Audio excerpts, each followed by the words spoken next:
Today we are going to study the uh, topic of neurology, which is very interesting. As you have seen in the past lectures, all the neurology lectures are quite interesting. And today we will see the head injury. So, what is head injury? The head injury is a trauma to the scalp, skull, or brain, which may result in mild to excessive damage to the brain, frequently seen after the major road accidents. Because on the road you see so many traffic are going and so many vehicles are running, and it is quite common to have road accidents. What are the types of head injury? The types of head injury, there are two types of head injury. One is open head injury, or it is known as the penetrating head injury. That means something has gone inside the head. That is called penetrating head injury. Under open head injury, also there are three divisions. Number one, scalp laceration, and number two is fractures in the skull, and number three is interruption of the dura-mater. So, in the open head injury, scalp laceration is there. Scalp laceration means the skin has come out of the scalp and there is bleeding out of that. And second is the fractures in the skull. Due to the hard blow on the skull, the bones of the scalp break and cause the fracture.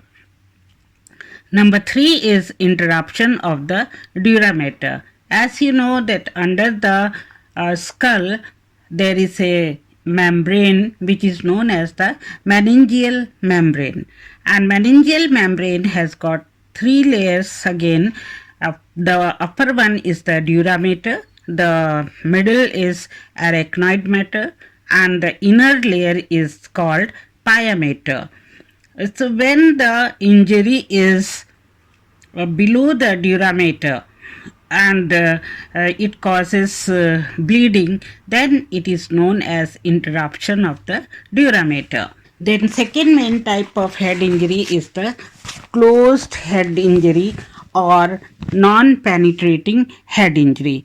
As you know that closed head injury means the scalp does not open, or the bones do not break, and the pia mater and dura-mater are interrupted or not interrupted. So under this there are two types of head injury. Number one is the concussion. Concussion means there is jarring or blow to the brain within the skull with temporary loss of consciousness. That means the whole brain inside the skull moves to the one side due to the blow, and then it may come back to the normal position, and it causes the temporary loss of consciousness. Then second type of closed head injury is the contusion. Contusion is bruising type of injury to the brain.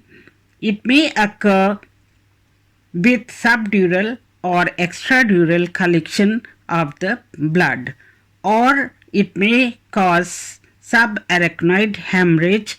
That means that due to the blow on the skull, there may be blood collection below the dura-mater and above the dura-mater, or it may be subarachnoid hemorrhage. Subarachnoid hemorrhage means below the arachnoid mater there can be hemorrhage. It leads to hematoma inside the brain. Hematoma means collection of blood. So the blood gets collected and it takes the form of a tumor inside the brain. So that is all about the contusion. what are the causes of accident? What are the causes of the head injury? So, number one most common cause is accidents. It may be at home, work, or outdoor, or while playing the sports. These are the common causes of the head injury. As you have seen that during the sports, for example, if the ball is hit, especially the cricket ball, which hits the skull, that may cause the head injury. That's why the sportsmen wear the helmet to protect their skull. And this two-wheeler drivers also wear the helmet, and it is rather compulsory for all the cities. The second cause can be falls from the bed or ladder or in the bathroom. So this is common for the babies or children, that they can fall from the bed, and the old people may fall from the ladder, or when the ladder is uneven, or there is oil or something to slip on, that also can cause head injury. Then in the bathroom head injury is very common, and I've heard that one man who got married, on the same night he slipped in the bathroom and he got the head injury, and he was admitted in the hospital for several months. Then traffic accidents, most of these injuries are minor because the skull covers the brain. Some injuries are severe enough which require hospitalization. So during the traffic, if the injury occurs, that is known as the traffic accidents, and it occurs mainly on the scooters or two-wheelers, because these people have to wear the helmet, but they sometimes in some places don't wear the helmet. But in some cities there is a heavy fine if one doesn't wear the helmet. Once I was going on the road, then I saw on the road that there one side there was helmet, and another side there was a bike lying down, and in the center of the road there was a man who met the accident, and his brain had just come out, and it was the pieces of the brain were on the road. So this was a very sad scene. When I looked at it, there were passerbys who were standing beside the dead person, and they might have taken him to the hospital. So we have seen the definition of head injury, then types of head injury. After that, we have seen the causes of head injury. Now let's see the pathophysiology of the head injury. In the first stages of cerebral injury after the trauma, brain injury are characterized by direct tissue damage and impaired regulation of the cerebrospinal fluid and metabolism. This leads to ischemia, like pattern leads to accumulation of lactic acid due to anaerobic glycolysis, increased membrane permeability, and edema formation.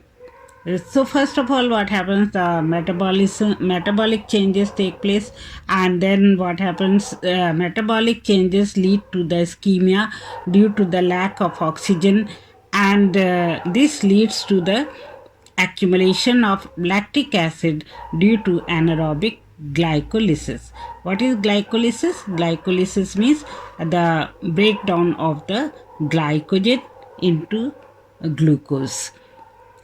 And the membrane, that means meningeal membrane permeability also increases, which leads to edema formation. Then pathophysiology of the traumatic brain injury. Traumatic brain injury, you may call TBI in the short form, It gives rise to early ionic and neurotransmitter shift that initiates a cascade of events that disrupt normal cellular function, including changes in the glucose metabolism, free radical production, and mitochondrial dysfunction. So, in this, mainly what happens, the ionic and neurotransmitter shift take place in the brain, which leads to the which may disrupt the normal cellular function, and it can lead to changes in the glucose metabolism and free radical production, which are harmful for the body, and mitochondrial dysfunction. As you know, mitochondria is the powerhouse of the brain, and if that is dysfunction, then there will be change on the energy level and the temperature. Then pathophysiology of concussion. So after having seen the TBI or traumatic brain injury, we will now see the pathophysiology of concussion. Concussion or mild traumatic brain injury is a complex pathophysiological process affecting the brain induced by traumatic biochemical forces secondary to direct or indirect forces to the head injury. CT scan or MRI may be normal in this. So, in the pathophysiology of concussion, the cells may remain normal when the CT scan or MRI is done. After that, we'll see the type of TBI. What are the types of traumatic brain injury? There are three types of traumatic brain injury. Number one, mild, and number two is moderate, and number three is severe. In mild TBI, there is loss of consciousness for a few minutes or few seconds only. The patient may seem to be confused or disoriented. This is according to the research paper on October 7, 2019. So they say about the mild head injury like this. Then there are types of hematoma. What are the different types of hematoma? When the bleeding occurs, then this hematoma is made with the collection of the blood. So it is just like a tumor, and it presses against the vital organs of the brain, and person may develop different complications. So first of all, we will see the epidural hematoma. As you know by the name itself, that epidural hematoma means it is above the dura mater, and it is most serious type of hematoma which forms rapidly and results from arterial bleed. So remember, the epidural hematoma is due to the arterial bleed or bleeding. It occurs between the dura mater and skull due to tear in the meningeal artery. It is a surgical emergency. So the patient after this should be taken at once to the operation theatre to ligate the meningeal artery. Then second type of hematoma is subdural hematoma. It is formed shortly and slowly and results from the venous blood. So this is due to the venous bleeding that subdural hematoma is made. Subdural hematoma means below the dura mater due to the rupture of the crossing veins. Then third type of hematoma is subarachnoid hematoma. Subarachnoid hematoma means below the arachnoid matter the hematoma is made, and it is directly into the brain. The bleeding is directly into the brain, the ventricles or subarachnoid space. So this is called subarachnoid hematoma. Then fourth type of hematoma is intracerebral hematoma. Intracerebral hematoma is multiple hemorrhage around the contused area. So it is inside the brain around the contused area. That means the area which is injured in the brain, around that there may be hematoma, which is known as the intracerebral hematoma. Now, how to make the diagnosis of the head injury? You must have seen in the hospital or in the emergency room that when the patient comes after head injury and it seems to be a serious head injury, then the diagnosis is very necessary to be made. And for the diagnosis, a CT scan and MRI are done. Or sometimes only CT scan or MRI is done. And then first test in the diagnosis of head injury is physical examination.